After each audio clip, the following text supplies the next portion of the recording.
చేసే మనవి ఏంది అంటే ఇది ఎవరో గుర్తు చేయాల్సిన బాధ్యత కాదు, బాధ్యతాయుతంగా వ్యవహరించాల్సిన సందర్భం కుర్చీలలో కూర్చోవచ్చు. అది నేను కావచ్చు, లేకపోతే నాకంటే ముందున్న వాళ్ళు కావచ్చు. నాకంటే ముందున్న వాళ్లకు రాజకీయంగా ఇక్కడ చాలామందికి తెలిసి ఉండొచ్చు, లేదా చాడ వెంకటరెడ్డి గారు చాలా ఎక్కువ ప్రత్యక్ష సాక్షులు అనుకుంటున్నా నేను. 2004 ఎన్నికల సందర్భంగా ఆ రోజు బలంగా ఉన్న తెలుగుదేశం పార్టీని ఎదుర్కోవాలి అని అంటే కాంగ్రెస్ పార్టీ ఎన్నికలకు వెళ్లే సందర్భంలో డాక్టర్ వైఎస్ రాజశేఖర రెడ్డి గారి పాదయాత్ర తర్వాత తెలంగాణ, ఆంధ్రప్రదేశ్ రాష్ట్రాలలో ఒక అద్భుతమైన వాతావరణం కాంగ్రెస్ పార్టీకి అనుకూలంగా మారింది. ఆ సందర్భంలో కొత్తగా వచ్చిన రాజకీయ పార్టీకి పెద్దగా ప్రాతినిధ్యం లేకపోయినా తెలంగాణ అంశానికి ఉన్న ప్రాధాన్యతను దృష్టిలో పెట్టుకొని తెలంగాణ రాష్ట్రం అనే ఆలోచన, తెలంగాణ రాష్ట్ర ఏర్పాటు ప్రక్రియ మరుగున పడకూడదు, ఇది భవిష్యత్తుకు ఉపయోగపడాలి అని ఆ రోజు కాకా వెంకటస్వామి గారు ప్రణబ్ ముఖర్జీ గారిని, శ్రీమతి సోనియా గాంధీ గారిని ఒప్పించి 10 సంవత్సరాల అధికారం అనుభవించిన పార్టీకి పొత్తులో భాగస్వాములను చేసి 42 సీట్లు ఇప్పించి 25 ఎమ్మెల్యేలు 5 మంది ఎంపీలను ఇవ్వడానికి కాకానే ప్రధాన కారణం అన్న సంగతి ఆ రోజు ప్రత్యక్ష రాజకీయాలలో ఉన్న వాళ్ళకు కానీ ఆనాడు రాజకీయాలను ప్రత్యక్షంగా పరిశీలించిన వాళ్ళకి తెలుసు. ఎందుకంటే ఆ 2004 ఎన్నికలలో రాజకీయాలను నిశితంగా ఆ రోజు నేను గమనిస్తున్నా. ఈ పరిణామాలు ఏ విధంగా పరిణతి చెందబోతున్నాయి, ఈ పరిణామాలు తెలంగాణ రాష్ట్ర ఏర్పాటు ప్రక్రియకు ఏ విధంగా సహకరించబోతున్నాయి, ఇందులో ఎవరెవరు ఏ బాధ్యత నెరవేర్చబోతున్నారు అని చెప్పి ఆ రోజు నేను నిశ్చితంగా నేను గమనించిన దాని ప్రకారం ఆనాడు ఇప్పుడు గొప్పలు చెప్పుకునే వాళ్లకు 25 ఎమ్మెల్యే సీట్లు గెలవడానికి, 5 పార్లమెంట్ సీట్లు గెలవడానికి కాకా వెంకటస్వామి గారు అందించిన సహకారం ఎంతో, వారి వల్ల బలపడి రాష్ట్రంలో ప్రభుత్వం వచ్చిన తర్వాత వారి జయంతి వర్ధంతులను అధికారికంగా నిర్వహించాల్సిన వాళ్ళు అసూయతోనో ద్వేషంతోనో నిర్వహించకుండా వదిలేసిండ్రు. అందుకే కాంగ్రెస్ పార్టీ అధికారంలోకి వచ్చిన వెంటనే కాక ప్రజల ఆస్తి, పేదోళ్ళ ధైర్యం, నిలువ నీడ లేని వాళ్ళను ఆదుకోవడానికి, అండగా నిలబడడానికి, నగరానికి ఉద్యోగ ఉపాధి అవకాశాల కోసం ఎవరొచ్చినా ఎక్కడో ఒక ప్రభుత్వ స్థలంలో వాళ్ళు ఉండడానికి అవసరమైన ఏర్పాటు నాకు తెలిసినంత వరకు ఆ రోజుల్లో కాకా వెంకటస్వామి గారు 80,000 మందికి గుడిసెలకు నిలువ ఆధారము, నీడనిచ్చిండు అని చెప్పి లెక్కలు చెప్తున్నాయి. ఇవాళ ఒక్క ఇందిరమ్మ ఇల్లు ఇప్పిస్తేనే 100 సార్లు చెప్పుకుంటాం మనం, లేదా డబల్ బెడ్రూమ్ ఇల్లు ఇచ్చినోడైతే మన జీవితాల్లోనే బాగు చేసినట్టుగా మనకు మొత్తం వండించినట్టు, వార్చినట్టు, తినిపించినట్టు ఇవాళ గొప్పలు చెప్పుకుంటారు. కానీ 80,000 ఇళ్ళు పేదోళ్లకు హైదరాబాదు నగరంలో ఇప్పించిన కాకను మర్చిపోవడం అనేది అది వాళ్ళ బాధ్యత రాహిత్యానికి ఒక ఉదాహరణ. అదేవిధంగా సింగరేణి గురించి మిత్రులందరూ చెప్పాను.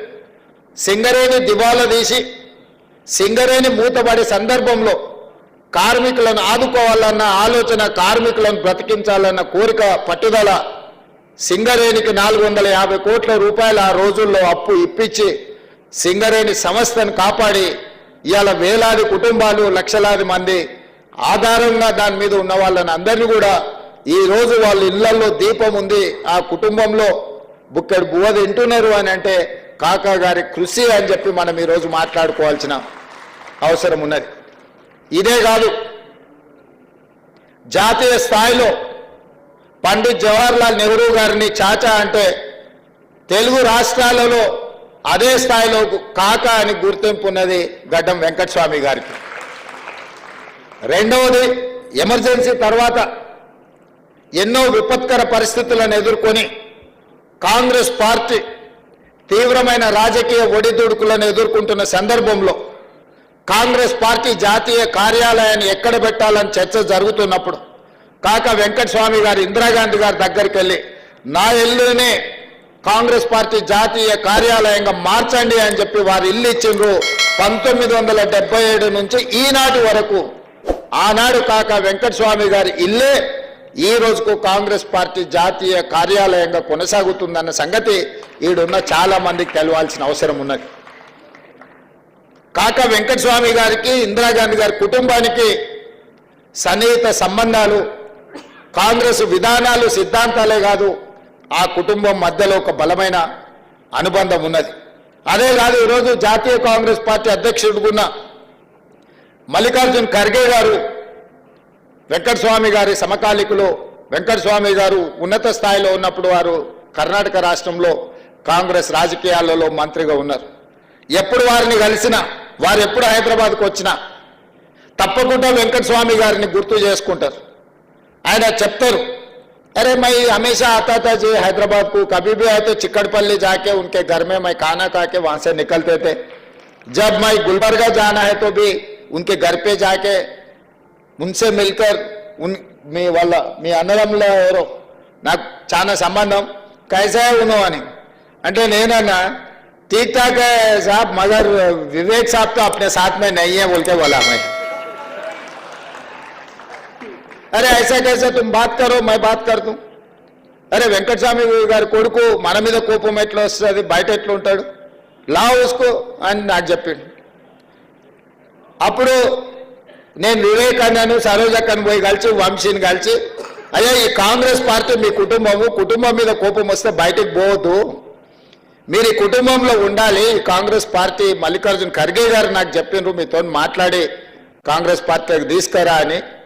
మీరు రాండి, ఈ పార్టీలో మనకందరికీ మంచి జరుగుద్ది, ప్రజలకు మేలు జరుగుద్ది, మీకు నాకు మేలు జరిగినా జరగకపోయినా, లాభం ఉన్నా లేకపోయినా తెలంగాణ 4 కోట్ల రాష్ట్ర ప్రజలకు మేలు జరుగుతుంది, మీరందరూ కూడా రావాలి అని చెప్పి వాళ్ళందరినీ కాంగ్రెస్ కుటుంబంలో కలిపి మొన్న జరిగిన ఎన్నికలలో, అది శాసనసభ కావచ్చు, పార్లమెంటు కావచ్చు, అన్నిట్లలో వారికి వచ్చిన అవకాశాలను వారు సద్వినియోగం చేసుకున్నారు. వెంకటస్వామి గారి కుటుంబంనే కాకుండా సమర్థతతో వాళ్ళు నిరూపించుకొని ప్రజాప్రతినిధులుగా ఎన్నికైనరు. అందుకే ఈరోజు ప్రేమ్ సాగర్ రావు గారు ఎప్పుడు కలిసినా ఆదిలాబాదును అభివృద్ధి చేయాల్సిన అవసరం ఉంది, మీరు దత్తత తీసుకోండి అని నేను పిసిసి అధ్యక్షుడిగా ఆదిలాబాద్ వెళ్ళినప్పుడు వారు నాతో వేదిక మీద నుంచి చెప్పించింది. ఈరోజు నేను మీకు స్పష్టంగా ఆదిలాబాద్ జిల్లా పెద్దపల్లి పార్లమెంట్ ప్రాంతానికి సంబంధించిన అభివృద్ధి కార్యక్రమాలకు మొదటి ప్రాధాన్యత ఇవ్వడమే కాకుండా బట్టి విక్రమార్క గారు చెప్పినట్టు ప్రాణహిత చేవెళ్లకు డాక్టర్ బాబాసాహెబ్ అంబేద్కర్ గారి పేరు కూడా వెంకటస్వామి గారి సూచన మేరకు ఆ రోజు పెట్టడం జరిగింది. కానీ ఆ తర్వాత వచ్చిన ప్రభుత్వాలు డాక్టర్ బాబాసాహెబ్ అంబేద్కర్ గారి కట్టుడు కూలుడు 2 జరిగిపోయినాయి. ఒకవేళ ఇప్పుడు ఉంటే కూలిపోయిన దాన్ని ఎత్తిపోయడానికి కూడా మళ్ళీ అదే కాంట్రాక్టర్కు కాంట్రాక్ట్ ఇచ్చి మళ్ళీ 10,000 కోట్లు దిగమింగటోళ్ళు. ఇవాళ అందుకే తుమ్మిడి హెట్టి దగ్గర ఏదైతే ప్రాణహిత చేవెళ్ళ మొదట్లో డిజైన్ చేసిండ్రో తప్పకుండా ప్రాజెక్టును నిర్మాణం చేయడమే కాకుండా ఆదిలాబాద్ జిల్లాకు నీళ్లు ఇచ్చే బాధ్యత కాంగ్రెస్ పార్టీ తీసుకుంటుంది.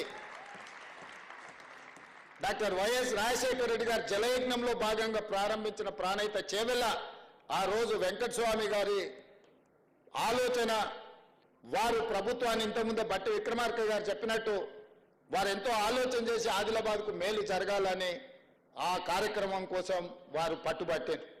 ఈరోజు ఆ కార్యక్రమాలను కొనసాగించాల్సిన బాధ్యత మన అందరి మీద ఉన్నది.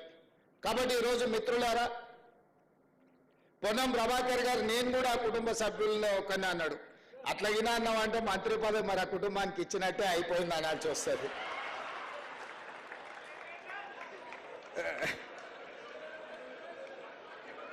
ఓకేనా? సో అందుకే ఈరోజు రాష్ట్ర ప్రభుత్వంలో తీసుకోబోయే నిర్ణయాలలో కాకా వెంకటస్వామి గారి కుటుంబం యొక్క పాత్ర క్రియాశీలకంగా ప్రముఖంగా ఉంటుంది. ఇది పార్టీ యొక్క ఆలోచన. తప్పకుండా ఆదిలాబాద్ ప్రాంత అభివృద్ధికి తెలంగాణ రాష్ట్రంలో ప్రభుత్వం అమలు చేసే సంక్షేమ అభివృద్ధి కార్యక్రమాలకు వాళ్ళ నుంచి సంపూర్ణమైన సహకారం తీసుకోవడం జరుగుతుంది. వారు ఒక స్ఫూర్తి కాక వెంకటస్వామి గారు కాక వెంకటస్వామి గారికి ఆస్తులకు మాత్రమే వాళ్ళు వారసులు, వారి ఆలోచన విధానానికి పేద ప్రజలకు సేవ చేయాలన్న ఆలోచనకి మనందరం కూడా వారసులమే. వారి ఆలోచనతోని రాష్ట్ర ప్రభుత్వం నడవాలి అనేది నా ఆకాంక్ష. పేదలకు అండగా నిలబడ్డప్పుడే మన పట్ల ప్రజలు సానుభూతి చూపిస్తారు. అందుకే ఈరోజు నేను స్పష్టంగా మూసి పరివాహక ప్రాంతంలో ఉన్న పేదలకు ఒక మాట ఇవ్వదలుచుకున్నా. మిమ్మల్ని ఎవరిని నిర్వాసితులను చేయము, మిమ్మల్ని అనాథలను చేయము. తప్పకుండా మిమ్మల్ని ఆదుకునే విధంగా మీకు ప్రత్యామ్నాయం ఏర్పాట్లు చేసే బాధ్యత రాష్ట్ర ప్రభుత్వం తీసుకుంటుంది. మూసి రివర్ బెడ్లో ఉన్న కష్టాలలో ఇక్కడికి వచ్చి ఆ మూసి మురికిలో దోమలకు అక్కడుండే కాలుష్యమైన వాతావరణంలో కూడా ఉంటున్నారు, నివసిస్తున్నారు. అంటే నిజంగా వాళ్ళు అత్యంత నిరుపేదలు. ఏ ఆదరణ లేక ఏమి చేయాలో తెలియకనే వాళ్ళు అక్కడ నివసిస్తున్నారు. బఫర్ జోన్లో ఉన్న వాళ్ళు కూడా డబ్బులు ఉన్న వాళ్ళు కాదు, వాళ్ళు పేదవాళ్ళు. అందుకే మూసి రివర్ బెడ్లో ఉన్న వాళ్ళకు కానీ బఫర్ జోన్లో ఉన్న వాళ్ళకు కానీ తప్పకుండా రాష్ట్ర ప్రభుత్వం ప్రత్యామ్నాయం చూపిస్తుంది. పేదలకు నిలువ నీడనివ్వడానికి ఒక నిర్ణయం తీసుకున్న కాక వెంకటస్వామి గారి జయంతి సందర్భంగా నేను చెప్పదలుచుకున్నా, మీరు ఎవరైనా రెచ్చగొడితే వారి మాటలు నమ్మకండి. ప్రభుత్వానికి ఒక స్పష్టమైన విధానం ఉంది. ప్రభుత్వం మిమ్మల్ని ఆదుకుంటుంది. వాళ్ళు వీళ్ళు వచ్చి మాటలు చెప్పిన వాళ్ళు వాళ్ళ ఫామ్ హౌస్లను కాపాడుకోవడానికి మిమ్మల్ని ముసుగుగా రక్షణ కవచంగా వాడుకుంటున్నారు తప్ప మీ ప్రయోజనం కోసం కాదు. ఈ రోజు ఆ మాట్లాడే వాళ్ళందరికీ నేను సూచన చేస్తున్నా, ఈ పేదలకు ఏం చేద్దామో సలహా ఇవ్వండి. ఇండ్లు ఇద్దామా, ప్రత్యామ్నాయంగా డబ్బులు ఇద్దామా, ప్రత్యామ్నాయంగా వాళ్ళకి ఏమైనా స్థలాలు ఇండ్ల పట్టాలు ఇద్దామా, లేకపోతే హైదరాబాద్ నగరంలో చాలా ప్రభుత్వ జాగాలు ఉన్నాయి, అక్కడ వీళ్ళకి ఏం ప్రత్యామ్నాయం చేద్దామో మీరు సూచన చేయండి. ఏది మాట్లాడినా ప్రత్యామ్నాయం చెప్పరు, అది మాత్రం చేయొద్దు, వీళ్ళని మాత్రం కదిలియొద్దు. ఎక్కడున్నది అక్కడనే ఉండాలి, ఎట్లున్నది గట్లనే ఉండాలి. చెరువులు, వాగులు, మీకు నాలాలు మూసి ఇవన్నీ మూసుకపోతే నీళ్ళు ఎక్కడికి పోతాయి? ఆ నీళ్ళే ఇప్పుడొచ్చే బుల్డోజర్ కాదు, నీళ్ళు వచ్చే ఆ నీళ్ళే బుల్డోజర్గా మారి మనల్ని ముప్పెట కమ్మేసినప్పుడు ఈ నగరమే మాయమైపోతుంది. 1908లో నిజాం నవాబు ఉన్నప్పుడు వచ్చిన ఉప్పెన వేలాది మంది ప్రాణాలను బలి తీసుకున్నది. అందుకే ఆ రోజుల్లో మోక్షగుండం విశ్వేశ్వరయ్య అని ఒక గొప్ప ఇంజనీర్గా పెట్టి అనంతగిరి కొండల్లో నుంచి బయలుదేరిన మూసా, ఈసా నదులను ఒడిసి పట్టి ఉస్మాన్ సాగర్, హిమాయత్ సాగర్ ప్రాజెక్టులు కట్టి హైదరాబాదు నగరాన్ని గొలుసుకట్టు చెరువులుగా నిర్మించి ఈ హైదరాబాదు నగరాన్ని కమ్మేస్తున్న వరదల్ని, నీటి ప్రమాదాలను 100 సంవత్సరాల క్రితమే నిజాం గుర్తించి వాటిని నిర్మించింది. తద్వారా హైదరాబాదు నగరం ఒక విశ్వనగరంగా అభివృద్ధి చెందింది. మరి ఇవాళ అట్లాంటి విశ్వనగరంలో చెరువులు, కుంటలు, నాలాలు మూసి మొత్తం మూసుకుపోయి కొంతమంది ధనవంతులు ఆక్రమించుకొని, కొంతమంది పేదవాళ్ళు ఆక్రమించుకొని మూసుకొని పోతే మన బతుకులు పూర్తిగా ఆగమైపోతాయి. ఈ నగరం నీటి ప్రమాదం నుంచి కాపాడాలి, నగరం తాగునీటి సమస్యల నుంచి కాపాడాలి. బెంగళూరు సిటీలో ఈరోజు తాగనీకి నీళ్లు లేవు, నగరమే ఎండిపోయే పరిస్థితి మన ఎండాకాలం చూసి. తెలంగాణలో కూడా గోదావరి, కృష్ణ మన కరువు వల్ల ఎండిపోతే తాగునీటి సమస్యను ఉస్మాన్ సాగర్, హిమాయత్ సాగర్, హైదరాబాద్ నగరానికి తాగునీళ్ళు ఇచ్చి ఆదుకున్నది. అందుకే ఈరోజు ఈ వేదిక మీద నుంచి నేను పేదలకు ఒకటే విజ్ఞప్తి చేస్తున్నా, మీ మంచి కోసం ఈ ప్రభుత్వం ఆలోచన చేస్తుంది, బ్రహ్మాండమైన ప్రణాళికలు తీసుకొని వస్తుంది. మూసీలో ఉన్న వాళ్ళు ఎవరు ఆందోళన చెందాల్సిన అవసరం లేదు. చెరువుల్లో, ఎఫ్టీఎల్లో, బఫర్ జోన్లో ఉన్నవాళ్ళు మిమ్మల్ని ఏ రకంగా ఆదుకోవాలనో ప్రభుత్వానికి సూచన చేయండి. ఈరోజు మీ దగ్గరకు వచ్చి కలిసి మీ సానుభూతి పొందాలను, లేకపోతే మిమ్మల్ని అడ్డం పెట్టుకొని వాళ్ళ ఆస్తులను కాపాడుకోవాలనుకుంటున్న వాళ్ళ కుట్రలను మీరు ఆలోచన చేయండి. వాళ్ళని కూర్చోబెట్టి అడగండి. నేను ప్రభుత్వ అధికారులను అక్కడికి పంపిస్తా. అక్కడ ఉన్న ఇండ్లున్న వాళ్ళను, ఇండ్లు కోల్పోతున్న వాళ్ళను, మూసి రివర్ బెడ్లో ఉన్న వాళ్ళను, మూసి బఫర్ జోన్లో ఉన్న వాళ్లకు మీరే అధికారులను కూర్చోబెట్టి ఏ నష్టపరిహారం ఇద్దామో సూచన చేయండి. అదే తీర్మానం అసెంబ్లీలో చేద్దాం. మీరు కాళేశ్వరం మింగడానికి 1,00,000 కోట్లు మీ ఒక్క కుటుంబం మింగింది కదా. ఈ మూసీలో ఉన్న వాళ్ళందరినీ ఆదుకుంటే కూడా 10,000 కోట్లు కావు.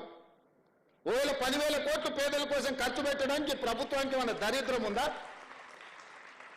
నేను స్పష్టంగా బీఆర్ఎస్ బీజేపీ నాయకులకు సూచన చేస్తున్నా, ముఖ్యంగా ఈటల రాజేందర్ గారికి, కేటీ రామారావు గారికి, హరీష్ రావు గారికి నేను సూచన చేస్తున్నా, మీరు ముగ్గురు రాండి సెక్రటేరియట్.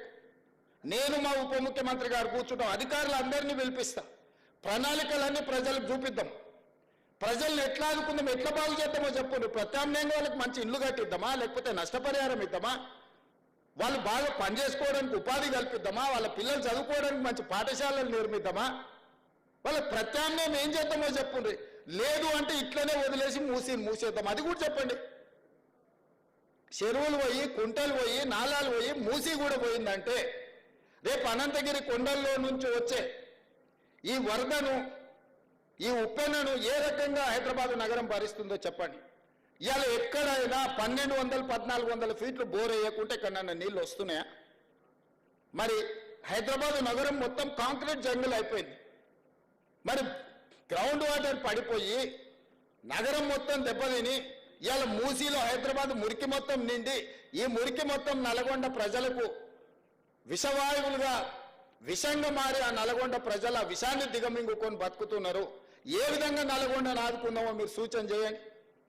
మా ప్రభుత్వానికి పట్టింపులు లేవు, మా ప్రభుత్వానికి ఎవరి మీదనో కోపం లేదు, మా ప్రభుత్వం ప్రజలకు మేలు చేయాలన్న ఆలోచన తప్ప ఇంకో విధానమే లేదు. అందుకే ఈటల రాజేందర్ గారికి నేను సూచన చేస్తున్నా, సబర్మతి రివర్ ఫ్రంట్ నరేంద్ర మోడీ గారు గుజరాత్లో కట్టుకున్నారు, 64,000 కుటుంబాలను తరలించండు, అందులో 16,000 మందికే నష్టపరిహారం ఇచ్చిండు. నరేంద్ర మోడీ గారు గుజరాత్ను బాగు చేసుకోవడానికి సబర్మతి రివర్ ఫ్రంట్ కడితే ఈటల రాజేందర్ గారు సపోర్ట్ కొడుతున్నారు. మా మోడీ గారు చూడండి గుజరాత్ మోడల్ ఎట్లా డెవలప్ చేసిండని. మరి అదే సబర్మతి రివర్ ఫ్రంట్ అట్లాంటిదే మూసీ రివర్ ఫ్రంట్ హైదరాబాద్లో కట్టుకుంటే రాజేందర్కి వచ్చిన కష్టమేంది, దుఃఖమేంది నాకు అర్థం కాలే. రండి.